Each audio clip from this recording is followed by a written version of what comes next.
അൽ ബാബുസ്ഥാനി രണ്ടാമത്തെ അധ്യായം. മിൻ ജുംലത്തിൻ ഉഖ്റ മിനൽ അഖ്ലാഖി, സ്വഭാവ ഗുണങ്ങളിൽപ്പെട്ട മറ്റൊരു കൂട്ടം. വമിൻ അഖ്ലാഖിഹിം റളിയല്ലാഹു തആല അൻഹും, ഈ മഹാന്മാരുടെ സ്വഭാവത്തിൽപ്പെട്ടതാണ് എന്ത്? ഷിദ്ദത്തു ഖൗഫിഹിം മിൻ സൂഇൽ ഖാത്തിമ, അവസാനം ദുഷിച്ച് മരിക്കുക എന്ന പേടി. അവസാനം ചീത്തയായി മരിക്കുമോ എന്നൊരു പേടി ഇവർക്കുണ്ട്. അത് ഗൗരവത്തിലാണ്. എന്റെ മരണം എങ്ങനെ സംഭവിക്കുമെന്ന് ആർക്കും അറിയില്ലല്ലോ.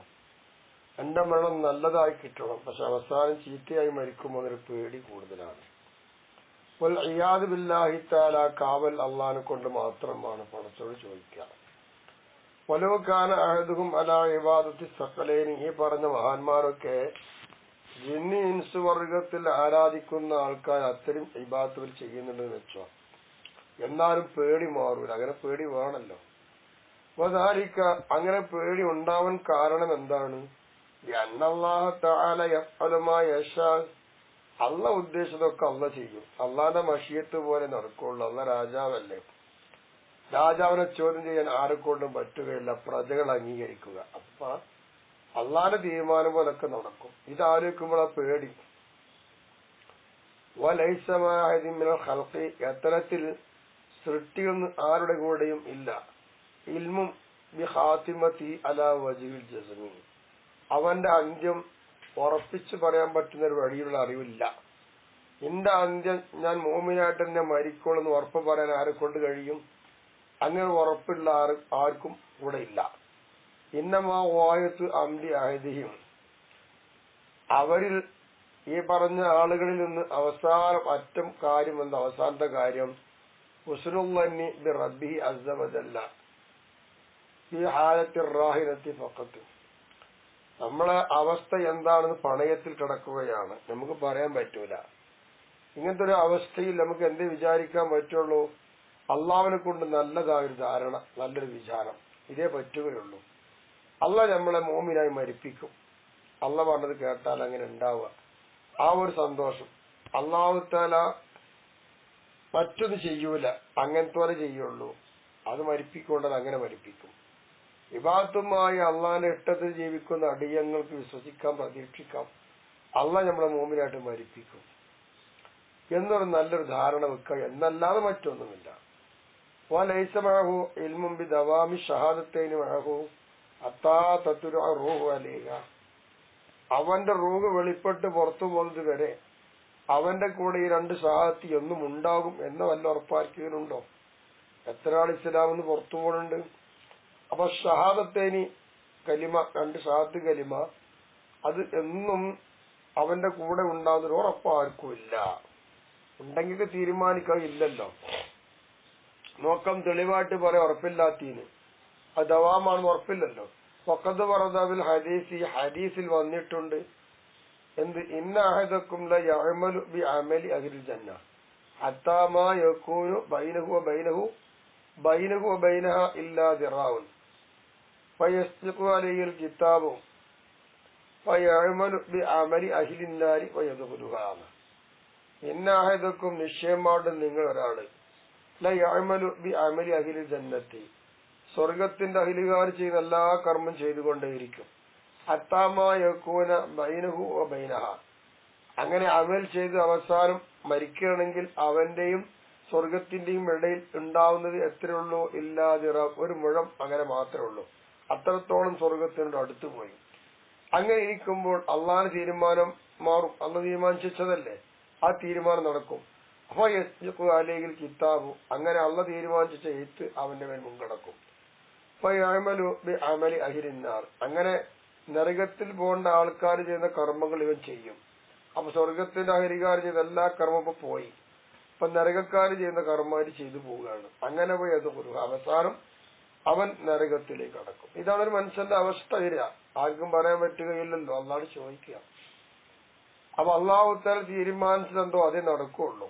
അപ്പൊ ആ തീരുമാനം പഠിച്ചവരെ നല്ലതാക്കി തരണേ. ഞങ്ങൾ ആരെയും ദുഷിച്ച മരണം നീ നൽകരുത്, നല്ല മരണം നൽകണമെന്ന് പഠിച്ചോട് ദ്വാരിക്കുക, പ്രാർത്ഥിക്കുക. ഇതൊക്കെ ആലോചിക്കുമ്പോൾ അവസാനം ചീത്തയാവുന്നൊരു പേടി ആർക്കും ഉണ്ടാവൂലേ? ആ പേടിയാണ് ഈ പറഞ്ഞത്. വകാന ഹബീബുൽ അജമി റഹിമഹുല്ലാഹു തആല യഖൂൽ, മഹാൻ പറയുന്നു, ഇന്ന മൻ ഖുതിമ ലഹു ബിഖൗലി ലാ ഇലാഹ ഇല്ലല്ലാഹ് ദഖലൽ ജന്ന. അവസാന ശ്വാസത്തിൽ ലാ ഇലാഹ ഇല്ലല്ലാഹ് എന്ന് പറഞ്ഞ് അവൻ അവസാനിപ്പിക്കപ്പെടുകയാണെങ്കിൽ, അങ്ങനെ അവസാനം കിട്ടിയ ആൾ സ്വർഗത്തിൽ കടന്നു എന്നാണ്. അവസാന വാക്ക് ലാ ഇലാഹ ഇല്ലല്ലാഹ് ആവണം. ഇത് പറഞ്ഞുകൊണ്ട് തുമ്മ യബിക്കി, പിന്നെ മഹാൻ കരയാണ്. ഇടുവ യഖൂലു, മഹാൻ പറയും, മല്ലി ബി അൻ യഖ്തിമ ലി ബിഖൗലി ലാ ഇലാഹ ഇല്ലല്ലാഹ്. ലാ ഇലാഹ ഇല്ലല്ലാഹ് വാക്കുകൊണ്ട് എന്നെ അവസാനിപ്പിക്കുവാൻ ആരുണ്ട് എനിക്ക്? ആര് പറഞ്ഞു തരും എനിക്ക് എന്റെ വാക്ക് അവസാനമാക്കാൻ? ഇത് ഓർത്തുകൊണ്ട് കരഞ്ഞുകൊണ്ടിരിക്കുകയാണ് മുമ്പര്. ഇങ്ങനെയാണ് മഹാന്മാർ അള്ളാഹിനെ കുറിച്ചുള്ള പേടി വരെ അവസാനം ചിന്തിച്ചിട്ട്. നമ്മുടെയൊക്കെ ജീവിതത്തിന്റെ ലക്ഷ്യം അവസാനം നന്നായി പോകണം എന്നാണല്ലോ. വകാന റബീഉ ഇബ്നു ഖൈസം റഹിമഹുല്ലാഹു തആല യഖൂൽ, റബീഉ ഇബ്നു ഖൈസം റളിയല്ലാഹു അൻഹു പറയുന്നു, എന്താ മഹാൻ പറഞ്ഞത്? ദഖൽന അലാ റജുലിൻ ബിൽ അഹ്വാസ്. അഹ്വാസ് പ്രദേശത്തുള്ള ഒരാള്, അദ്ദേഹത്തിന്റെ അടുക്കൽ ഞങ്ങൾ പ്രവേശിച്ചു. വഹുവ ബിൻ നസ്ർ, അദ്ദേഹം മരണവേളയിലാണ്. ആ സന്ദർഭത്തിലാണ് ഞങ്ങൾ ചെന്നത്. അങ്ങനെ വകുന്നാ നഖൂലു ലഹു, അങ്ങനെ ഞങ്ങൾ ചെന്നിട്ട് ആ മരണവെപ്രാളത്തിൽ കിടക്കുന്ന ആളോട് പറഞ്ഞു, ഖുൽ ലാ ഇലാഹ ഇല്ലല്ലാഹ് എന്ന് പറഞ്ഞു. ഇത് പറയുമ്പോൾ യഖൂലു, അപ്പോൾ ആ മരണവേളയിൽ കിടക്കുന്ന ആൾ പറയുന്നു, ദഹിയാസദഹ് മുഷ്തരി എന്ന് പറഞ്ഞു. തയ്യിബുൻ ഖിത്അത്തുൻ മലീഹ, ഇതയാൾ പറയുന്നുള്ളൂ. ഇതൊരു വാക്കാണ്. അയാൾക്ക് എന്തൊരു നല്ലതായ സാധനം, ഇഷ്ടപ്പെട്ട സാധനം ഉണ്ടായിരുന്നു. ഇത് തന്നെയായിരുന്നു ആൾ മരിക്കുന്നതിന് വരെയുള്ള ടൈം വരെ കഴിച്ചതും ചിന്തിച്ചതും. അപ്പൊ അയാൾക്ക് പറയുമ്പോൾ ലാ ഇലാഹ ഇല്ലല്ലാഹ് പറയുമ്പോൾ ഇതേ പറയുന്നുള്ളൂ. കാരണം അന്നദാലിക കാനൽ ഗാലിബു അലൈഹി, അന്നദാലിക കാനൽ ഗാലിബു അലൈഹി ഫി ആരിസിഫത്തി. ആരോഗ്യ ടൈമിൽ അതിന്റെ മേലിൽ ആ സാധനം ഇദ്ദേഹത്തിന്റെ മേൽ മികച്ചു നിന്നത് അതായിരുന്നു, കൂടുതൽ മുമ്പ് ഉപയോഗിക്കുന്നത് അതായത്. അപ്പൊ മരണവേളയിൽ അത് പറഞ്ഞു. അപ്പൊ ആരോഗ്യ സന്ദർഭത്തിൽ നമ്മൾ എന്ത് ചെയ്തുകൊണ്ടിരിക്കുന്നു അത് തന്നെയായിരിക്കും മരണവേളയിൽ വരാതെ മനസ്സിലാക്കണം. അപ്പൊ നല്ല ചെയ്ത നല്ല ഉണ്ടാവും. കാലൽ ഹസൻ ബസരി റഹിമഹുല്ലാഹു തആല യഖൂൽ, ഹസൻ ബസരി തങ്ങൾ പറയുന്നു, ബലഗന, ഞങ്ങൾക്ക് കിട്ടി. എന്താ കിട്ടിയത്? അന്ന റജുലൻ യഖ്റുജു മിനൻ നാരി ബഅദ അൽഫി സന. 1000 വർഷം, ഇവിടുത്തെ വർഷമല്ല, ആഖിറത്തിലെ വർഷമാണ്. 1000 വർഷത്തിന് ശേഷം നരകശിക്ഷയെല്ലാം കഴിഞ്ഞിട്ട് നരകത്തുനിന്ന് ഒരാൾ പുറപ്പെടും. എന്നിട്ട് തുമ്മ യഖൂലു, ഇതാണ് നമുക്ക് കിട്ടിയത്, നരകത്തുനിന്ന് പോരുന്ന. ഇത് പറഞ്ഞുകൊണ്ട് തുമ്മ യഖൂലു, പിന്നെ ഹസൻ ബസരി തങ്ങൾ പറയാണ്, ലൈതനി കുൻതു ദാലിക റജുല ലിഅന്നി മഖ്തൂഉൻ ലഹു ബിൽ ഖുറൂജ് മിനൻ നാരി. ആ 1000 വർഷം കഴിഞ്ഞിട്ട് നരകത്തുനിന്ന് പോരുന്ന ആൾ ഞാനായാൽ എത്ര നന്നായിരുന്നേന്. കാരണം പിന്നെ എനിക്ക് ഉറപ്പിക്കാലോ നരകത്തുനിന്ന് പോരുന്നുണ്ട്, ആ ഒരു ഉറപ്പ് കിട്ടുമല്ലോ. ഇതിങ്ങനെയൊക്കെയാണ് ഈ മഹാരഥന്മാരായ ആൾക്കാരുടെ ചിന്തകൾ. അതുകൊണ്ട് ഷാറാൻ ഇമാം പറയുന്ന ലാസ്റ്റ് വായിലം, എന്റെ സഹോദര, നീ അറിയ, നിന്നെ സൂക്ഷിച്ചോ, മിൻ അൻ തുസാമിഹ നഫ്സക ഫിൽ ഇസ്തിആരി ബി ഉമൂരി ദുനിയ ഇല്ലാ ബിഖദ്രി ദറൂറത്തി ശരീഅ. ശരീഅത്തിന്റെ നിർബന്ധിതമായ കണക്കുകളുണ്ട്. ആ കണക്ക് കൊണ്ട് മാത്രമേ ദുന്യവിന്റെ കാര്യം ചിന്തിക്കാവൂ. അങ്ങനെ ചിന്തിക്കേണ്ടുന്ന കാര്യത്തിൽ നീ നിന്റെ ശംസനെ വിശാല ചെയ്യരുത്. അതെന്താ സൂക്ഷിച്ചോ എന്ന് പറഞ്ഞത്? മിൻ തുസാമിഹ നഫ്സക, നിന്റെ നഫ്സിന് വേണ്ടോർത്തോളം നീ വിശാല ചെയ്ത് കൊടുക്കുക. ഫിൽ ഇസ്തിആലി, ജോലിയാകുന്ന കാര്യത്തിൽ, ബി ഉമൂരി ദുനിയ. അപ്പൊ ദുന്യവിയായ ചിന്തകളുമായി കൂടിക്കഴിയുന്ന കാര്യം ശ്രദ്ധിച്ചോ. ദുന്യവിയായ ചിന്തയിൽ മുഴുകാം. ഇല്ലാ ബിഖദ്രി ദറൂറത്തി ശരീഅത്തി, പരിശുദ്ധ ശരീഅത്തിന്റെ നിർബന്ധിതമായ കണക്കത്തെ അത് മാത്രം ഉപയോഗിക്കാം. അതിന്റെ അപ്പുറം ദുന്യവിയായ കാര്യങ്ങൾ ചിന്തിക്കണ്ടാവും. മൗത്തു അലാ ഗഫലത്തിൻ, നീ അശ്രദ്ധവാനായി ശരീഅത്തുമായി ബന്ധമില്ലാതെ ചിന്തിക്കാതെ ഇങ്ങനെ ജീവിക്കും. അങ്ങനെ ഇരിക്കുന്ന സമയത്ത് നിനക്ക് മരണം ചിലപ്പോൾ വന്നേക്കാം. അങ്ങനെ വരുമ്പോൾ വദഖ്റുദ്ദാറൈനി, അവസാനം ഇരു വീട്ടിലും നീ നഷ്ടത്തിലായി പോകും. വദഖ്റുദ്ദാറൈനി ഹസറയഖ്ശുനല്ലേ, അപ്പൊ നീ എന്താവും, നഷ്ടത്തിലായി പോകും. വൽ ഇയാദു ബില്ലാഹി തആല, അല്ലാഹുവിനോട് കാവൽ ചോദിക്കുകയാണ്. ഫഅലം ദാലിക യാ അഖി വതഅമ്മൽഹു, എന്റെ സഹോദര, ഇത്രയും പറഞ്ഞ കാര്യം ചിന്തിച്ചു നോക്ക്, ആലോചിച്ചു നോക്ക്. വല്ലാഹു യതവല്ല ഹദാക, നിന്റെ ഹിദായത്ത് അള്ളാഹു തആല ഏറ്റെടുത്തിരിക്കുകയാണ്. അപ്പൊ നീ ചിന്തിച്ചാലോചിച്ച് മനസ്സിലാക്കിക്കോ എന്നാണ് മഹാൻ പറയുന്നത്. വമിൻ അഖ്ലാഖിം റളിയല്ലാഹു തആല അൻഹു. അപ്പൊ ആ ചിന്തയിൽ ഇപ്പൊ എന്താ പറഞ്ഞത്? അവസാനം ചീത്തയായി പോകുമോ എന്ന പേടി കുടുംബം വേണം, അയാൾ ചിന്തിക്കണം. ഇനി പറയാൻ പോകുന്ന സ്വഭാവം രോഗം ശിഫയാകണം എന്നൊരു കാര്യം ദ്വാരിക്കുമല്ലോ. അപ്പൊ രോഗശമനത്തിന് കൊണ്ടുള്ള പ്രാർത്ഥന കൊണ്ട് വേഗത്തിലാക്കൂല ഇവരാരും. എപ്പോ ഇതാ ദഖലു അലാ മരീദിൻ, രോഗിയായി കിടക്കുന്ന ഒരാളെ അടുത്തേക്ക് ചെന്നാൽ രോഗം ശിഫയാക്കി കൊടുക്കണേ എന്നുള്ള പ്രാർത്ഥന കൊണ്ട് വേഗത്തിൽ വരൂല. ബൽ പിന്നെയോ കാല ആയതും യതറബ്ബസു, ഈ മഹാന്മാരിൽപ്പെട്ട ഒരാള് ഇങ്ങനെ നിരീക്ഷിച്ചുകൊണ്ടിരിക്കും. അത്തായ ഇല്ലമ സബബമാണത് ആദൽ മരീവി, ഈ രോഗിയുടെ രോഗകാരണം എന്താണ് എന്നറിയുന്നത് വരെ. പിന്നെ വന്ദിഹാഹു, അതിന്റെ അവസാനം എങ്ങനെയായിരിക്കുമെന്നറിയണം. ഇതറിയുന്നത് വരെ പ്രാർത്ഥിക്കൂല, അറിഞ്ഞിട്ടേ പ്രാർത്ഥിക്കുള്ളൂ. സുമ്മ യദു ബഅദ ദാലിക, പിന്നീട് അതൊക്കെ ഒന്ന് ആലോചിച്ച് മനസ്സിലാക്കി അറിഞ്ഞാൽ അതിന്റെ ശേഷം പ്രാർത്ഥിക്കും. എന്താ കാരണം? അന്നൽ മറള്ള രോഗം റുബ്ബമാകാന റഫഅ ദറജാത്തിൻ, ഒരുപക്ഷെ ആ രോഗം ഈ മനുഷ്യന് സ്റ്റാൻഡേർഡ് ഉയർത്തി കൊടുക്കുന്നതായി വരും. അങ്ങനെ വരുമ്പോൾ ഫലായം ബഇ ദുആ ബിറഖിഹി, അപ്പോൾ ഇയാൾക്കുള്ള രോഗം നീ ശിഫയാക്കി കൊടുക്കണേ എന്ന് പ്രാർത്ഥിക്കൽ യോജിച്ചതല്ലോ. കാരണം ഈ രോഗം ഉണ്ടാകുമ്പോഴേ അയാൾക്ക് സ്ഥാനം കിട്ടുകയുള്ളൂ. അങ്ങനെ എത്രയോ മഹാരഥന്മാരുണ്ട്.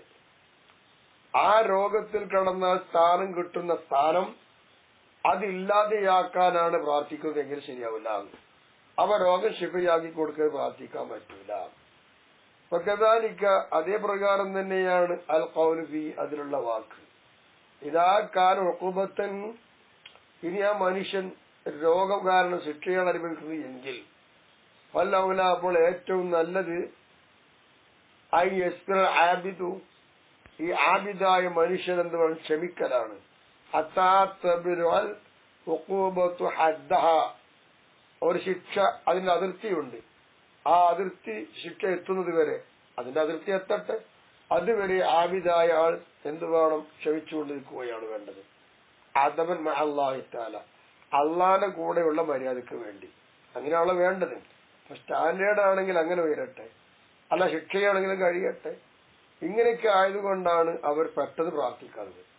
വൈകാനായതും ലഹു ഹാലും അല്ലാഹി തആല, ഇദ്ദേഹത്തിനെങ്ങാനും അള്ളാന്റെ കൂടെ വല്ല അവസ്ഥയുണ്ടെന്ന് വെക്കുക, എന്നാ പിന്നെ പലഹു അയാൾക്ക് പറ്റും അലഹു ഷിഫ, എന്താ അള്ളാഹും ചോദിക്കാം, ഷിഫ ഷിഫയെ ചോദിക്കാം. മിൻ ബാബിൽ ഫദ്ലി വൽ മിന്നത്തി, ഔദാര്യത്തിന്റെയും ഗുണത്തിന്റെയും കവാടത്തിലൂടെ വെച്ചിട്ട് ഷിഫ കിട്ടണം. ആ നിലക്ക് വേണമെങ്കിൽ ചോദിക്കാം അള്ളാഹിനോട് അടുപ്പയ്യാക്കുണ്ടെങ്കിലും.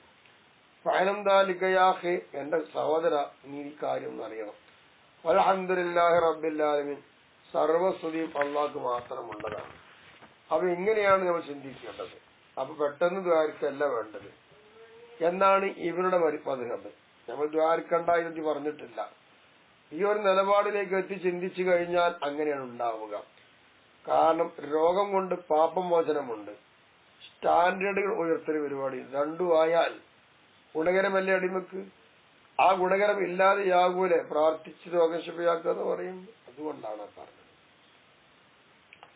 വമിൻ അഖ്ലാഖിം റളിയല്ലാഹു തആല അൻഹു, മറ്റൊരു സ്വഭാവ ഗുണം മഹബ്ബത്തും ബിസുക്രിൽ ബുയൂത്തിൽ മുലാസിഖത്തിൽ മസ്ജിദി, പള്ളിയോട് ഒട്ടിച്ചേർന്ന് നിൽക്കുന്ന വീടുകൾ താമസിക്കണം. അതാണ് അവർക്ക് താല്പര്യം, ഇഷ്ടം. എന്താ കാരണം? ലിയസ്ഹുല അലൈഹിമുൽ ജുലൂസു ഫിൽ മസ്ജിദി, പള്ളിയിൽ അവർക്ക് എളുപ്പം പോയിരിക്കണം. അപ്പൊ പള്ളിയിൽ പോയി ഇരിക്കുക എന്ന എളുപ്പത്തിന് വേണ്ടി വീടൊക്കെ അടുത്ത് അവർ ഇഷ്ടപ്പെട്ടു. ഫി അലബി ഔഖാത്തിയും, അവരുടെ ബഹുഭൂരിഭാഗ ടൈമിലും പള്ളിയിൽ പോയി ഇരിക്കണവർക്ക് അങ്ങനെ ആഗ്രഹിച്ചത് കൊണ്ടാണ് പള്ളിയൊക്കെ അടുത്തുള്ള പള്ളിന്റെ അടുത്തുള്ള വീട്ടിൽ താമസിക്കാൻ കൊതിക്കുന്നത്. ഇദാമിലു ആദാബിൽ മസാജിദി, പള്ളികളുമായി ബന്ധപ്പെട്ട മര്യാദകൾ കൊണ്ട് അവർ അറിയുകയാണെങ്കിൽ അങ്ങനെ ചെയ്യാം. അപ്പൊ അതിന് താല്പര്യപ്പെട്ടത് അതുകൊണ്ടാണ് പള്ളിയെടുത്തു അല്ല വീടെടുത്തു വേണമെന്ന്. അപ്പൊ ധാരിക്ക അങ്ങനെ സംഭവം ലിമാവറത മർഫൂആയ ഹദീസ് വന്നിട്ടുണ്ട്. മൗഖൂഫല്ല മർഫൂആണ്. അൽ മസാജിദു ബുയൂത്തുൽ മുത്തഖീൻ, പള്ളികളൊക്കെ അള്ളാനെ ഭയന്ന് ജീവിക്കുന്ന തഖ്വയുള്ളവർക്കുള്ള വീടുകളാണ് എന്ന് പറഞ്ഞു. വമൻ കാലത്തിൽ മസാജിദു ബൈത്തുഹു, പള്ളികളാണ് ഒരു മനുഷ്യന്റെ വീടെങ്കിൽ സുഖത്തിനും സന്തോഷത്തിനും അള്ളാഹു അവനെ ഏറ്റെടുത്തിരിക്കുകയാണ്. അപ്പൊ അള്ളാഹു അവന് സുഖം നൽകും, സന്തോഷം നൽകും പള്ളി വീടാക്കിയാൽ. വൽ ജവാദാല സുറാത്തി, സുറാത്തിന്റെ മേലെ കടന്നു പോകുന്നതിനെയും അള്ളാഹു തന്നെ ഏറ്റെടുത്തിരിക്കുന്നു പള്ളികൾ വീടാക്കിയാൽ. വകാന അബൂ സാദിഖ് അൽ അസ്ദി റഹിമഹുല്ലാഹ്, മഹാൻ പറയുന്നു, യഖൂലു ഇൽസമുൽ ജുലൂസ ഫിൽ മസാജിദി, പള്ളികളിൽ ഇരിക്കുക എന്നതിനെ നിങ്ങൾ നിർബന്ധമാക്കിക്കോളെ. എന്താ കാരണം? വൈന്നഹു ബലഅനി, നിശ്ചയമായിട്ടും എനിക്ക് വിവരം കിട്ടിയിട്ടുണ്ട്. എന്താ വിവരം? അന്നഹ കാലത്ത് മജാലിസൽ അംബിയായി അലൈഹിം സ്വലാത്തു വസ്സലാം, അംബിയാ മുർസലുകൾക്കുള്ള ഇരിപ്പിടങ്ങളായിരുന്നു പള്ളികൾ. അവിടെ ഇഷ്ടം അതാണ് പള്ളികൾ. അതുപോലെ നിങ്ങൾ പള്ളികൾ ഇഷ്ടപ്പെട്ടു പോയിരുന്നോളൂ എന്നാണ് പറയാനുള്ളത്. വകാന ഹക്കീം ബിൻ ഉമർ റളിയല്ലാഹു അൻഹു യഖൂൽ, മഹാൻ പറയുന്നു, ഇത്തഖിദുൽ മസാജിദ ബുയൂത, പള്ളികളൊക്കെ നിങ്ങൾ വീടുകളാക്കി മാറ്റിക്കോളൂ എന്ന്. അപ്പൊ അത്രയും പുണ്യമുണ്ട് എന്നർത്ഥം. വകാന അബൂ ഇദ്രീസ് അൽ ഖവലാനി റഹിമഹുല്ലാഹു തആല യഖൂൽ, മഹാൻ പറയുന്നത് എന്താ? അൽ മസാജിദു ബുയൂത്തുൽ കിറാമി അലല്ലാഹി തആല മിനൻ നാസി, ജനങ്ങളിൽ നിന്ന് അള്ളാഹുവിന്റെ അടുക്കൽ മാന്യന്മാരായ ആൾക്കാരാരോ അവരുടെ വീടുകളാണ് പള്ളിയും. മഹല്ലു ജുലൂസി, അവർക്ക് ഇരിക്കാനുള്ള കേന്ദ്രവും മഹല്ലുമാണ് പള്ളിയും. കാരണം ഫഖദ് വറദ ഹദീസിൽ വന്നിട്ടുണ്ടല്ലോ, നിശ്ചയമെന്ത്? അൽ മസാജിദ് ബൈത്തു കുല്ലി തഖിയ്യൻ, എല്ലാ ഭക്തന്മാർക്കുമുള്ള വീടാണ് പള്ളികൾ എന്ന്. അപ്പൊ പള്ളിയായി വീടായി അംഗീകരിക്കണം. അങ്ങനെയായിരുന്നു ഇവർക്കുള്ള ഇഷ്ടം. ഫഖദ് കാന ഈസാ അലൈഹിസ്സലാത്തു വസ്സലാം, ഈസ നബി അലൈഹിസ്സലാം ആയിരുന്നു യൻഹ, തടയുമായിരുന്നു, മല്ലം യഅരിഫ് അദബൽ മസാജിദി, പള്ളികളുമായുള്ള അദബും മര്യാദയും എന്താണോ അതറിയാതെ വരുന്ന ആളുകളെ പള്ളി കടക്കാൻ അയക്കൂല. അവർ തടയുമെന്ന് ജുലൂസബിയ, അത്തരം ആളുകൾ പള്ളികളിൽ ഇരിക്കൽ അധികരിപ്പിക്കുക എന്നുള്ളത് മഹാൻ അനുവദിക്കുമായിരുന്നല്ലോ ഈസ നബി അലൈഹിസ്സലാം. അവിടെ സൊറ പറഞ്ഞിരിക്കും. അതുകൊണ്ടാണ് ഫഖദ് റഅ അലൈഹിസ്സലാം മർറത്തൻ, ഒരിക്കൽ ഈസ നബി അലൈഹിസ്സലാം ഖൗമൻ, ഒരു കൂട്ടരെ കണ്ടു. എന്താ കാട്ടി? യുനബിൽ മസാജിദി, പള്ളികളിൽ വെച്ച് അവർ വേണ്ടാത്തതും ഒക്കെ ചെയ്തുകൊണ്ടിരിക്കുകയാണ്. അങ്ങനെയുള്ള ഖൗമിനെ കണ്ടപ്പോ മൂപ്പരുടെ റിദാവ് എടുത്തിട്ട് കൊടുത്തു, ചുരുട്ടിയിട്ട് കൊടുത്തട്ടിയവരെ പോയോണ്ടാണ്. അഖറജഹും മിൻഹു, അതിൽ നിന്ന് അവരെ പുറത്താക്കുകയും ചെയ്തു. ഇതാണ് നബി സല്ലല്ലാഹു അലൈഹി വസല്ലം മാത്രം ഒരിക്കൽ കണ്ടപ്പോ ചെയ്തത്. എന്നിട്ട് കാല നബി തങ്ങൾ പറയുകയും ചെയ്തു, ഇത്തഖൽതും ബുയൂത്തല്ലാഹി അസ്വാഖൻ ലിദ്ദുനിയ, ദുനിയാവിനുള്ള അങ്ങാടികളാക്കി പള്ളികൾ മാറ്റിയാണോ? നിങ്ങൾ അങ്ങാടി കളിക്കുന്ന കളിയാണ് ഇവിടെ കളിക്കുന്നത് എന്ന് പറഞ്ഞു. അത് ശരിയല്ല. ഫൈനമാഹിയ അസ്വാത്തുൽ ആഖിറതി, എന്നാ പള്ളികൾ നിങ്ങളെ കുട്ടിക്കളിയല്ല, അത് അങ്ങാടിത്തെ പിള്ളേർ കളിക്കുമ്പോൾ കളിക്കേന്ദ്രമല്ല. ഇനി ഇഷ്ടം പോലെ സംസാര കോലാഹലമുണ്ടല്ലോ, ചിന്തിക്കുന്നത് നല്ലതാ. ആഖിറത്തിന്റെ ശബ്ദങ്ങളാണ് പള്ളിയിൽ നിന്ന് കേൾക്കേണ്ടത്. ദിക്റ്, സ്വലാത്ത്, ഖുർആനോത്തിന്റെയൊക്കെയാണ്. അല്ലാത്ത മറ്റുള്ള സംസാരങ്ങൾ കേൾക്കാൻ പാടില്ല. ഇങ്ങനെ പള്ളിയുമായുള്ള ബന്ധം, സ്നേഹം, മരണം അവസാനം ചീത്തയാകുമെന്നുള്ള ഭയം, രോഗികൾക്ക് എന്ന വേഗം ദ്വാരിക്കുക, വേഗം ശിഫയാകാൻ ദ്വാരിക്കുക എന്നുള്ളതൊന്നുമില്ല. ഇങ്ങനെയൊക്കെയുള്ള സൽസ്വഭാവികളായിരുന്നു ഇവർ. ഇൻഷാ അല്ലാഹ് ബാക്കി പിന്നെ തുടരും.